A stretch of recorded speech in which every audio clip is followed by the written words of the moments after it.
All right, welcome. So now that we've talked about how to draw Lewis structures, both of neutral molecules and of polyatomic ions, I'm going to talk about predicting the shapes of them. So the shapes of molecules, the way we're going to predict this is by understanding that what we have in any molecule is you can think about if you have just one central atom here in the middle, just the generic central atom, you're going to have electrons hanging out outside of that atom, either in the form of bonds, which just represent two electrons, or lone pairs. You could have double bonds. And what happens is these electron groups are all negatively charged, so they don't want to be too close to each other. So what happens is they space themselves out. They space themselves out as far away from each other as they can possibly get. So we use something called, it's called the VSEPR model, and this just stands for valence shell electron pair repulsion, which is really just a fancy phrase for what I was describing, which is electrons trying to get as far away from each other as they can. So we can determine this by thinking about electrons in this way. Now, valence electrons, so we're just talking about the valence electrons, can be involved in a single bond, double bond, triple bond, or lone pair.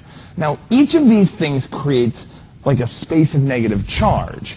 It's important to understand that a double bond is going to have to stay together, right? It can't split up. It's going to have to move around by itself because it's connecting one atom to another. So you can't have the double bond suddenly split off from itself, right? So we're going to count a double bond as one single electron group. So in that sense, I feel like the VSEPR title is a little misleading. I would really call it VSEGR because I'd call it valence shell electron group repulsion, because pair implies it's always going to be groups of two, but in the case of a double bond, you have a group of four. So here we go. So to determine the shape around an atom, what you have to do is you have to first draw the Lewis structure. So we're going to be building up from here. We're going to draw the Lewis structure. We're going to determine how many electron groups are around the central atom. And how we do this is we identify one group as one lone pair of electrons, one single bond, one double bond, or one triple bond. So we're going to have up to as few as two groups, as many as four groups. Now, this is key. We only care about how many electron groups are around the central atom. Because if I've got two atoms here, or I've got atoms here like this, how these bonds are arranged around the central atom dictate what the shape looks like. But how the electrons are arranged around a terminal atom, right? What the electrons are doing out here is really not very important to the shape of the molecule. It may be important for the chemistry, but it's not important to determine the shape. So we only care about the atom in the middle because the relative angles of the bonds to each other dictate what sorts of shapes we get. So the shape depends on the number of groups. So I'm actually going to dissect, looking at a Lewis structure, into sort of two geometries. First, at the more superficial level, I'm going to decide something's electron geometry, right? Which is just going to be looking at what the electron groups are doing.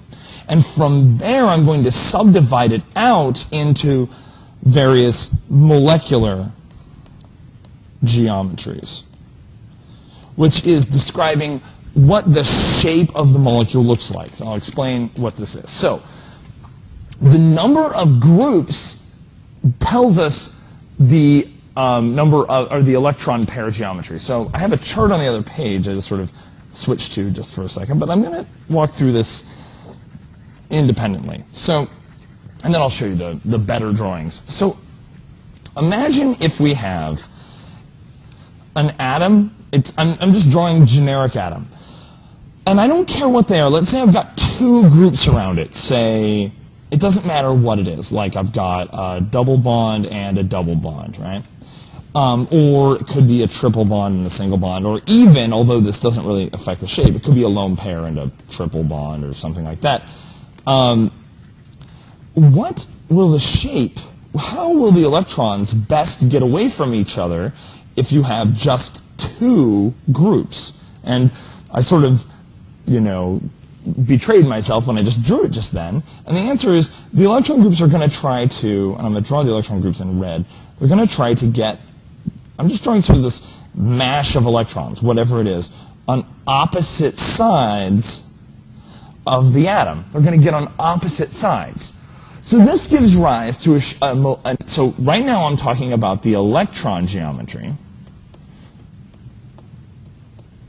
I'm not going to talk about molecular geometry just yet. This is called linear because they are all in a straight line from one another. So this is a 180-degree angle from electron group to electron group, right? So straight across from one another. So that's for two electron groups. Now imagine I have three electron groups. How can they best to get away from each other?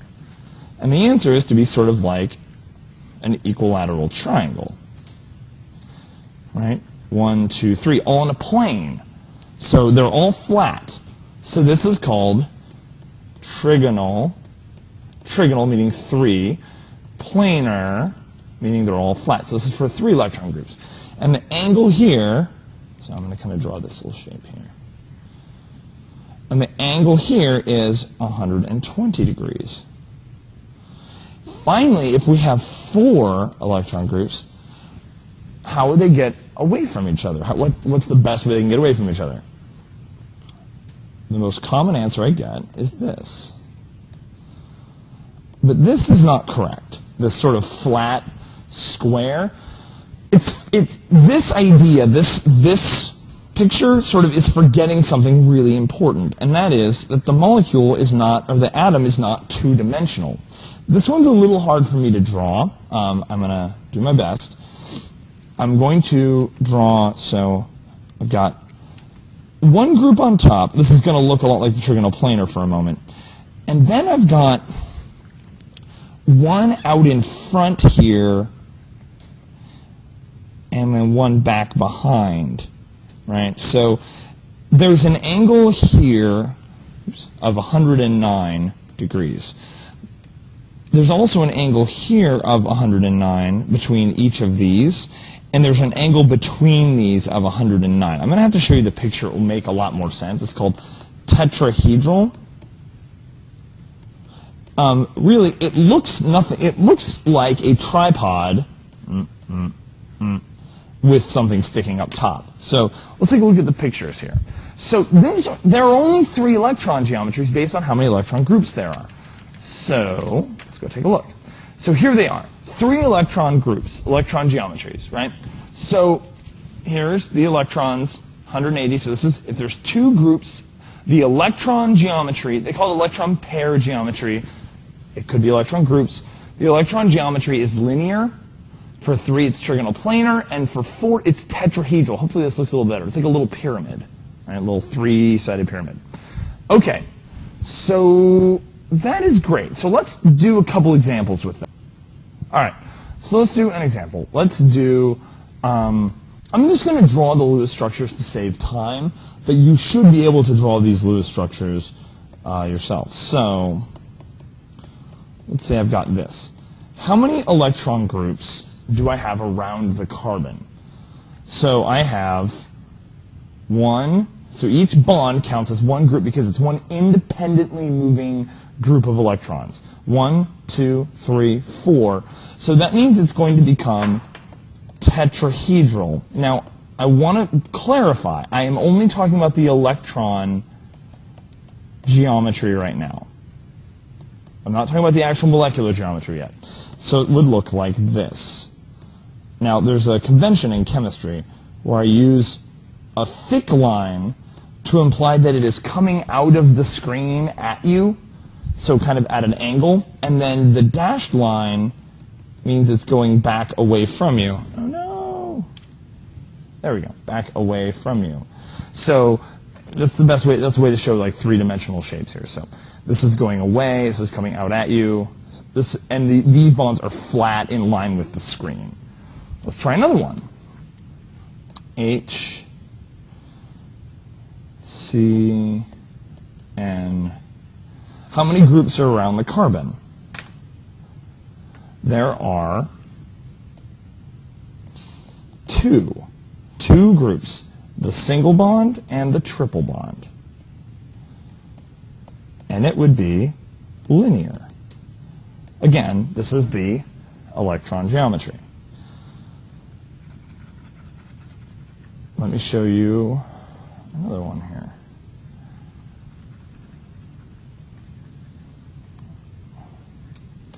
Let's go H, O. Around the carbon, how many groups do we have? 1, 2, 3. So this is trigonal planar. Okay, so there's something I haven't done yet. I haven't done anything with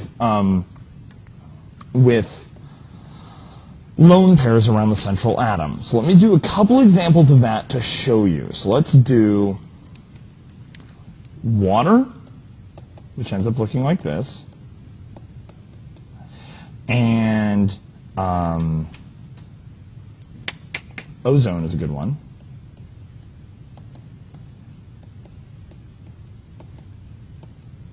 There we go. And there's one more I can do. Oh yes, of course, ammonia. Okay, so let's talk about, actually it's kind of funny here. Oh, never mind. So let's take a look at this. So around oxygen, how many electron groups are there? There's this single bond, this lone pair, and this lone pair. So this is going to be, let me actually draw this a little bit better. This is going to be what electron geometry? You should have said tetrahedral, because you have 4 electron groups. So the electron geometry is tetrahedral. So I'm going to draw this like this, H, and then one back here, and then up here, and then up here. Oh, no. Down here, like I was doing before. And they're all 109 degrees from each other. And I thought I erased you. There we go. Now the next one, ozone, oxygen has 1, 2, 3 groups. So its electron geometry is trigonal planar.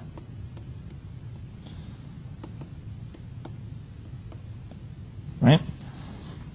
And the last one, this nitrogen has 1, 2, 3, 4. So its electron geometry is tetrahedral. And so it's going to look like this. Okay. Now, hopefully you can see that those, first off, let me get CH4 drawn back up here. CH4, which is also tetrahedral. You can see very quickly that even though they all 3 of these, let me erase this one. All 3 of these have the same electron geometry. They're all tetrahedral. They don't look the same. The existence of lone pairs takes away an atom, which changes the shape, right? This looks like a tripod with a thing sticking up. This one just looks like a tripod. I don't know why I made this nitrogen in the middle here. This one just looks like a tripod sticking up. And this one looks like some sort of weird angle, right? So they're all tetrahedral. At least the electron geometry is all tetrahedral because they all have 4 electron groups. And if you look carefully, all of the electron groups around each of these 4 are arranged exactly the same. Notice in all 3 cases I have one coming out here at an angle, one going back at an angle, one going up, and one going away. It's just that in these cases I've got a couple lone pairs replacing some of those. because of that, we have to name these different. They have the same electron geometry, but they have different molecular geometries. Right? So I'm going to actually stop there. I'm going to do an molecular geometry separate one. So get down this idea of electron geometry, but I'm going to lead up to something else.